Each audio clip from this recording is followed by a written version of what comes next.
वहिनी तू हो आले. या ना आत ये. बस. नाही एक काम कर, तू आतमध्ये बस, मी तुझ्यासाठी मस्त चहा करते आणि पाणी पण आणते. हा नाही ताई थांबा, मी चहा ठेवते, तुम्ही आत जाऊन बसा. अगं वहिनी पण. नाही नाही मी ठेवते. हा अगं विसरलेच मी, हे तुझं घर आहे नाही का? काय हो ताई, नाही असं काय गं. नाहीये. जा ठेव चहा तू, मी आतमध्ये आहे. हा बरं वहिनी, मी चहा घेते आणि नंतर निघते. हा का हो ताई, आणि घरातले कुठे गेले सगळे? अगं आई राणे काकूंकडे गेली आणि बाबांना काहीतरी काम आलंय म्हणून गेलेत. आणि आणि तुमचा दादा? दादा 2 दिवसापासून घरीच नाही आला.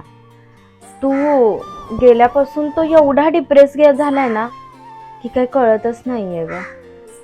आणि बरं झालं तू आलीस. हो ताई, खरं तर हे तुमच्यामुळे शक्य झालंय. तुम्ही त्या दिवशी घरी आलात, माझ्याशी एवढं प्रेमाने बोललात, मला समजवलं, आणि मग मी आले बघा. आणि तुम्ही गेला ना की मी खूप विचार केला या गोष्टी. अगं बहिणी, मी तर फक्त तुला मार्ग दाखवला. मला सांग, खरं तर तू तुझ्या इच्छेनं परत आलीस ना, हेच खूप आहे.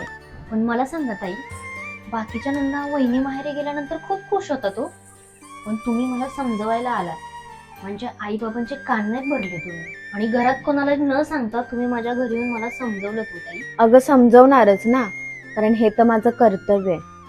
तुला माहितीये, आपलं नातं फक्त नणंद भाऊजं एवढंच नाही, तर मी तुला लहान बहिणीसारखं मानते.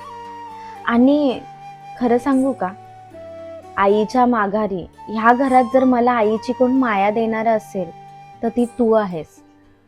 आणि खरं तर ह्या घराचं घरपण आहेस ग तू. मग तुला समजवणार नाही तर मी कोणाला समजवणार?